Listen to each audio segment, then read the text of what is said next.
This is Trisss, and welcome to another Abathur game here in Heroes of the Storm. Today I saw a fellow player asking for people to play with him. He mentioned that he's pretty new to the game, and that he's not new to MOBAs as such, so I offered to play a few games with him and see how it goes. Since I teamed up with a new player, today's game will be of a somewhat lesser level than the other games I'm playing on at the moment, because he's a low level player, so our opponents will probably also be pretty low level. And kills start flying left and right already, so at least we have people to soak the lanes, right? Maybe this is a good time to just go a bit over the basics of Abathur. Abathur is very weak when it comes to his body. You will not fight anyone and win, so you really have to hide yourself. You're super vulnerable. Zarya is actually doing the right thing here. One would assume if she had her shields up, which she didn't, and now she puts her shields up after being hit by the towers. Little things like that. You have to be very careful not to be found as Abathur. A great strength of his is that he can help out anywhere on the map. So even though you have to hide the body, you can help people anywhere. And oh, this is just a slaughter fest here. We're just gonna use a lot of mines there, assuming that our opponents will be walking through them.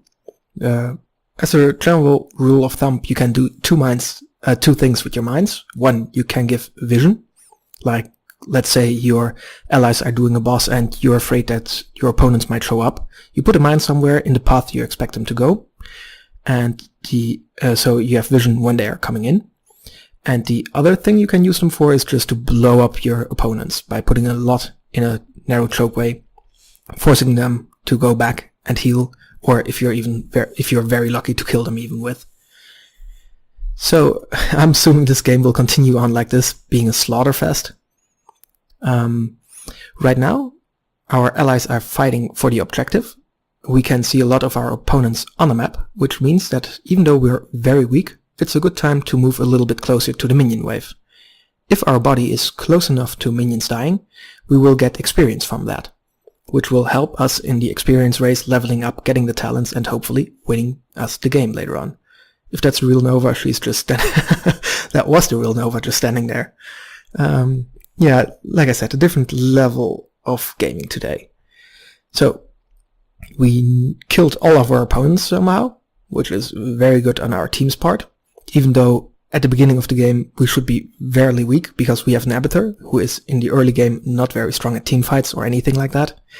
The real peak in team fighting ability comes with our level 10 heroic, and right now we should be able to, hopefully we do not die here to the immortal. But luckily Zarya was shielded, which will give her energy, which will allow her to deal more damage. She can even be unstoppable later on with a talent, which would allow her to just melt down the opponent's immortal a lot quicker.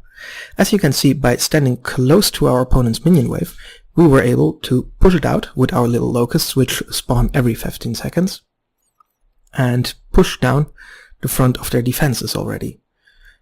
Right now, she's probably dead here. But Zarya to the rescue, shielding our Jaina, and our opponents just let her go. So even though we are in the bottom lane with our body, which throws out these little locusts which attack the minion waves and the buildings and anything that comes into their path, we are able to help out our allies in the top lane, like here, when they go in.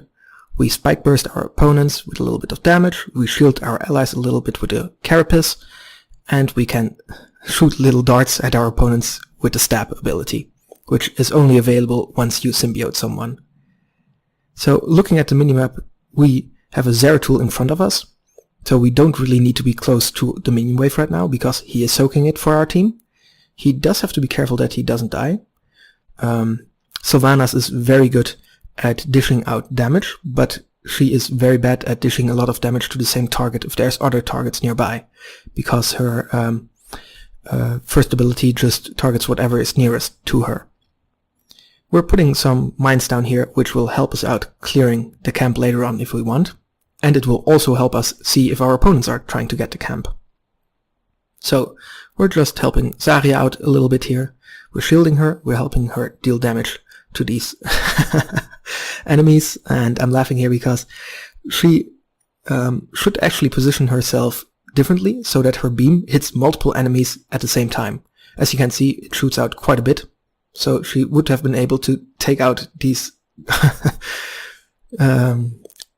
Kasrim, I think they're called, and take them if she had attacked multiple at the same time. Sadly, however, now she falls, and there's not a lot we can do about that. In the meantime, there's a butcher war going on here, and our side luckily won. We're gonna go up, hopefully not dying ourselves in the meantime, to defend the place a little bit. We are at a pretty high risk of dying here because the Sylvanas will shut down our defenses and our enemies could just walk in and kill us. So, having lost the camp, it's now pushing in against us, and I'm hoping that's the real Nova. No, she left. We saw her walking in close enough to our Jaina to be hit by our spike burst, but she must have left at some point. I didn't really see her leaving. So, thanks to us soaking, however, we are in a position where we have a XP advantage.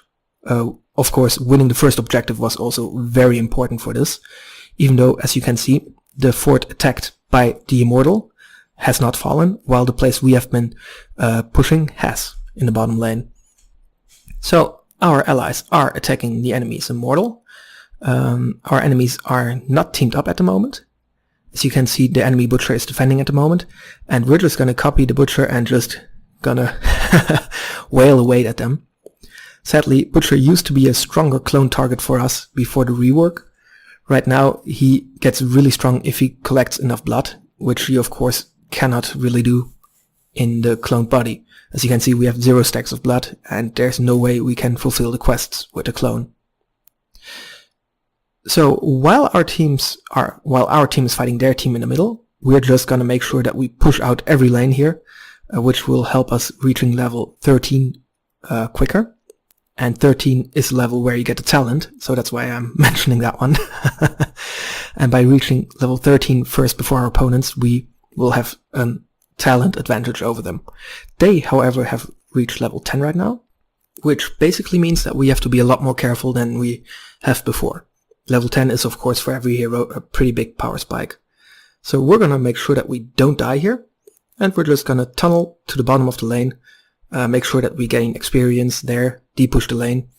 And as you can see, 2 of our opponents were just now on the bottom of the map and they're rotating up. And our team is already teamed up here. We can move a little bit closer to make sure we get that experience, because as I said, our opponents just left the bottom of the map. And our Immortal is still pretty healthy, so with a bit of luck we can make things happen here. As you can see, we copied the ally Jaina here. Jaina is a very good copy for us, for her trait is also applicable to the clone we made. So if she chills a target, we get bonus damage, and if we chill a target, she gets bonus damage on top of that. So it's a very nice target to have. And overall, you get to slow a lot more people, of course, with all your AoE damage. So our Immortal will fall before the core, but we did get the keep here, and Zeratul wisely is retreating a little bit there. And I'm just afraid that our team will just be annihilated right here. Zeratul should be able to get out of here. Yeah, he's safe. Butcher should not go in there alone, because if he's spotted, the enemy Butcher will surely charge him. And yeah, he's done for. He's 1 versus 4 at the moment, so yeah. Didn't even need to keep watching that to see that they were dying. That they would kill our teammate there. So this is actually a pretty nice vent here for us to stand in, because as you can see by the little eye above our head, we are invisible to our opponents. And if things go wrong, we can actually hide behind these rocks. The Butcher is in so far dangerous to us that if he ever sees us, he's gonna charge us and we're just dead. There's no way we can get out of that before he kills us. As you guys can see, our top fort and the 1 remaining tower are at full health, as is our bottom fort with all structures still at full health. So throwing out our level 7 talent called a mule, which repairs buildings, is not very useful at the moment. We could, if we had vision, throw it out at the enemies' towers, so it would soak up some shots. But for that we would need vision of the place itself. And there's, at this moment, better things for us to do. So, once again, I'm putting mines at the siege camp to see what's happening right there. Zeratul might be going in there, but it feels like a very risky move. Jaina is asking for help. Zeratul went for the risky move and paid with his life for it, sadly. So, the Ring of Frost hits Varian, and there's a very nice follow-up here. And we do manage to get a kill. Once again, we copy our mage here. And as you can see, the slows really help us keep up and eventually kill this Dehaka. So right now our clone will sadly be dying before we can get any more use out of it. We have to be careful that we don't die here, so we're going to use the mule to keep our buildings a bit safer. And sadly, the person coming in to hopefully do something about it is almost dead, but she manages to reach the well and will be up in health momentarily. This is another spot on the top part of the map where you can nicely hide, have your locusts come out and push, and you will hardly ever be found, especially if you keep looking at the minimap. Like right now you can see the Dehaka is de-pushing the wave, but we are at no risk of being found at the moment. So our team is really bursting down that immortal. Dehaka does not seem to know that we are here, so we're pretty safe still, I would say. Moving a little bit back would not hurt us either, however, because we're not so close that we can reach a minion wave with our body soaking, so we might as well stand a little bit safer. In the meantime, our team is fighting in the middle. They are having great success. I'm just looking to go in here. Hopefully we are outside of the sight radius of our opponents. They might have gotten... Oh, we have to be careful here. As you see, we threw out our locusts, and that's a giveaway that we are there. So we really have to make sure that we get out of here. Luckily for us, the Butcher is pretty close by, so if Sylvanas had followed us, he could have saved us. We could also have tunneled out, but as you can see, the ability is still on cooldown. And our last option would be to just copy anyone on the map with our heroic, and it would actually remove our body after a moment of animation where it's loading up. And once we don't have a real body, we cannot die. However, if the opponents were smart enough to just wait on the same spot our body disappeared, here's something nice. If you don't like the wall, put some locusts there. If your opponents would just wait on the spot your body disappeared, you will automatically reappear where your body first disappeared, so they could get a very easy kill from that. As you can see, their Nova was hiding right there, and we are slowing down the Butcher, who thinks he's not gonna get out of that one, so he's just gonna charge back in. Luckily he did target us. Losing a copy is never as bad as losing a hero, and in my opinion totally worth it. I'm just gonna throw out the mule now here, see if it gets attacked by the tower. And our immortal is at this point so healthy that he will be able to take down the core himself. I'm just gonna warn the Jaina, but really, we are gonna win this easily. We can even tunnel in, create some locusts, and push a little bit harder. I always like it when Abba stands dancing there. And look at all that gold. So, to summarize a little bit of what's happening with Abathur, you have to be careful not to be found out. You have to make sure, on the other hand, that you're close enough when it's safe to minions when they die, so you can get an experience lead. You have to put the mines where you think you can get the most out of it, meaning in the lanes where, or in the path of your enemy where you expect them to be, or in a place where vision is crucial, or in a place you know they will be retreating from, like choke points and stuff like that. And further, he's a very fun hero to play. I'm gonna go over the stats here.